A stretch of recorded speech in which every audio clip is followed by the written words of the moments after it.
일사 말씀은 사도행전 24장에서부터 26장까지 함께 합니다. 자, 오늘 저녁에 저희가 5시 반에 교회로 오시면 함께 떡국을 먹고요. 7시에 성탄 전야 행사를 진행을 합니다. 저희가 화려한 준비된 공연은 아니지만 하나님 앞에서 찬송과 찬양으로 예수 그리스도가 이 땅에 오시는 날을 기념하여 우리가 함께 교회로 모이는 것, 그죠?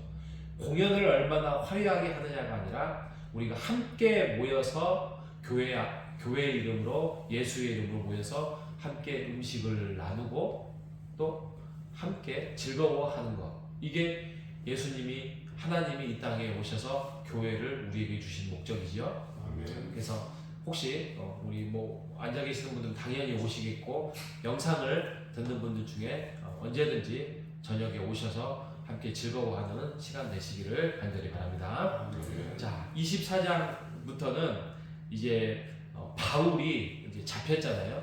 바울이 잡혀서 이제 고소 사건으로 들어갑니다.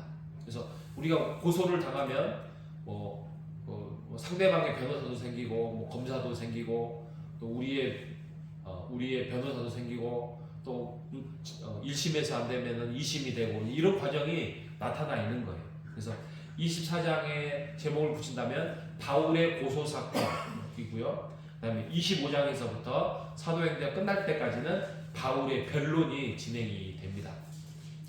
근데 바울은 변호사가 없어요. 변호사가 없고 바울이 스스로 자기가 변호하고 있는 장면들이 나오고 있습니다.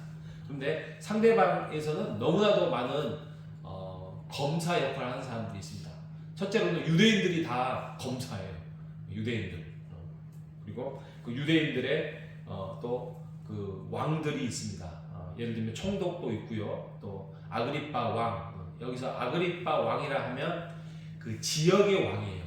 오늘날로 말하면 군수나 시장 정도 될까요? 근데 이제 우리나라 개념하고 좀 다른데 그 지역을 한 2지역을 맡았던 왕, 이렇게 생각하시면 됩니다. 아그리빠.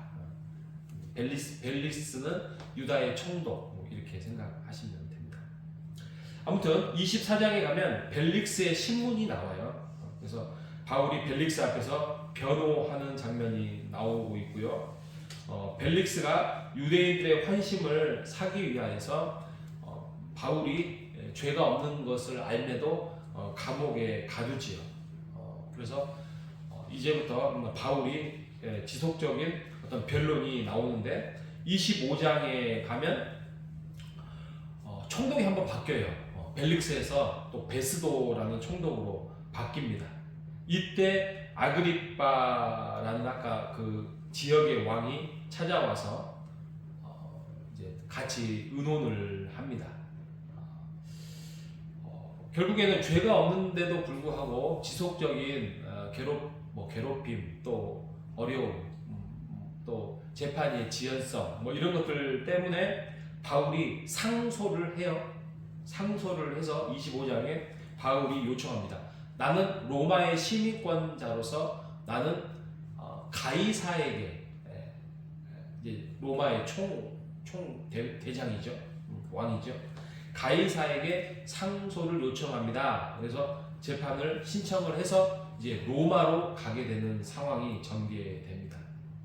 그래서 로마로 가게 됩니다. 근데 바울이 그렇게 말을 하는 이유는 다 계획이 있었던 거예요.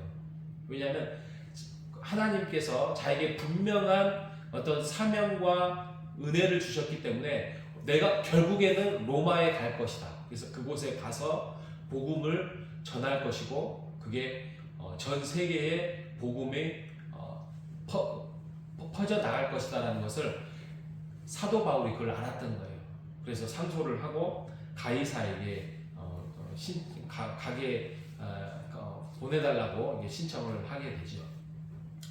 그래서 26장에 가면 이제 바울 최후의 변론이 나옵니다. 최후의 변론이 나오면서 그 베스도와 아그리빠 왕에게 자기가 어렸을 때부터 바울의 출생 과정을 쭉 이야기를 합니다. 그러다가 원래는 우리도 다 알잖아요. 원래는 제가 사울이었는데 하나님의 열심으로 교회를 핍박하였고, 그래서 다메섹 도상에 가서 그리스도인들을 죽이거나 붙잡으려고 가다가 거기에서 신비한 체험을 했는데 거기서 예수 그리스도를 만났습니다. 그래서 예수님이 너가 핍박하는 예수다 그렇게 하면서 부활하신 예수님을 제가 직접 만나서 그분이 하나님의 아들 메시아라는 것을 제가 경험을 했습니다. 그러니 왕이시여, 그들도 당신들도 예수 그리스도를 믿고 진정한 하나님의 자녀가 되기를 원합니다. 이렇게 전도를 하죠. 그러니까 그걸 받아들이겠어요? 안 받아들이죠. 왜냐하면 그들이 하려고 하는 지금 이 재판은 어떻게 하면 유대인들의 환심을 사서 통치를 잘 할 것이냐, 이거의 목적이지 무슨 진리가 무엇이고 예수가 뭐고 기독교가 뭐고 이런 거에는 관심이 없습니다. 그래서 너가 지금 나를 전도를 해서 그리스도인으로 삼으려고 하느냐 그러면서 이렇게 하는 장면이 나오죠. 내일은 성탄절입니다. 내일 성탄절이어서 내일은 새벽 기도가 없는데, 그래서 내일 하면 28장에서 사도행전이 오늘 마무리가 됩니다. 그래서 27장에 가면 진짜 로마로 갑니다. 로마로 가는 과정 속에서 폭풍이 일어나서 어려움에 생겨요. 그래서 바울의 활약상이 27장에 나와서 거기서 어떤 섬에 가게 됩니다. 그게 멜리데 섬에 가게 된 과정을 쭉 이야기를 하면서 그곳에서 한 3개월 정도를 머뭅니다. 그 섬에 얼마든지 도망갈 수도 있었겠죠. 그런데 바울은 그러지 않았죠. 그래서 그 다음에 해가 넘어가요. 그러니까 겨울에 그랬나 봅니다. 2월경에 로마행 배를 타고 갑니다.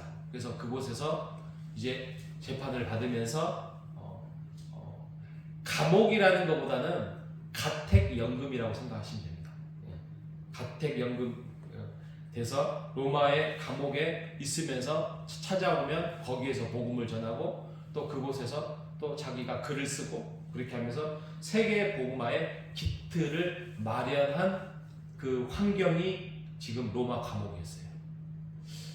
이렇게 해서 사도행전이 사도 바울이 어떻게 됐다라는 내용 없이 그냥 끝나버렸습니다. 여러분, 우리가 오늘 이 사도행전을 마무리를 하면서 우리가 생각해 볼 게 하나가 있습니다. 사도 바울의 인생을 우리가 본인의 어떤 설교나 또 본인의 어떤 간증을 통하여서 우리가 뭐 미리 알고 있기도 했고, 또 오늘 말씀을 통하여서 우리가 사도 바울의 인생사가 우리가 마무리를 어떻게 지었는지는 알 수 있습니다. 그런다고 하면 물론 우리의 앞으로의 남은 인생이 성경에 기록되지는 않겠죠. 그런데 하나님 나라의 기록이 됩니다. 하나님의 기억의 기록이 됩니다. 그리고 하나님의 재판 앞에 우리가 설 것입니다.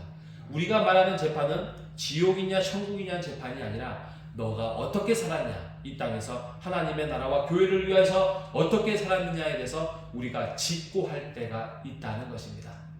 여러분, 우리가 남은 인생, 우리가 복음을 위해서 살아가는 여러분 되시기를 바랍니다. 바울처럼 우리가 감옥에 갈 일도 아니고, 우리가 바울처럼 로마에 갈 일도 아니고, 오지에 갈 일도 상황은 아니지 않습니까? 하지만 우리가 처해진 지금 환경과 여건에 의해서 우리가 최선을 다해서 이 복음을 위해서 우리가 바울의 그 열심처럼 살아가는 우리 모두가 되시기를 바랍니다. 우리가 그 복음을 위해서 부르심을 받았던 곳이 이곳입니다. 호산나 교회고, 여러분이 살고 있는 가정이고, 여러분이 살아있는 광주 땅입니다. 여러분, 우리가 복음을 위해서 또 교회로 모였으니 함께 그 복음을 위해서 함께 살고, 교회를 더욱더 하나님의 은혜 가운데서 복음의 역할을 잘 할 수 있도록 우리가 기도하고 힘쓰는 이번 성탄절 되시기를 주님의 이름으로 축복합니다. 하나님 감사합니다. 사도행전의 마무리를 하면서 우리가 바울의 활약상, 바울이 감옥에 갇혔고 또 재판을 받고 있음에도 불구하고 그는 흔들리지 않는 분명한 가치관과 신념을 가졌음을 우리가 살펴봅니다. 하나님, 예수를 믿는다는 것이 우리가 타협하는 것이 아니라 예수님이 이 땅에 오셔서 죽으시고 부활하시고 성령이 이 땅에 오셔서 교회를 세우시고 그 교회 안에서 우리가 살고 있음을 우리가 고백하는 이러한 기쁜 삶을 우리가 살아갈 수 있도록 은혜해 주셔서 감사합니다. 특별히 성탄절입니다. 하나님, 성탄절을 보내면서 오늘과 내일 교회로 모여서 예수님이 이 땅에 오시고 또 예수님이 나중에 또 재림하여 오시는 그날까지 우리가 하나님의 영광을 위하여서 교회가 교회됨을 우리가 함께 모여서 살아가는 우리가 될 수 있도록 인도하여 주시옵소서. 복음을 위해서 살게 하시고 복음을 위해서 죽게 하시고 복음을 위해서 우리의 모든 삶이 남은 인생이 하나님과 함께 하기를 간절히 바라오며 살아계신 예수님의 이름으로 기도합니다.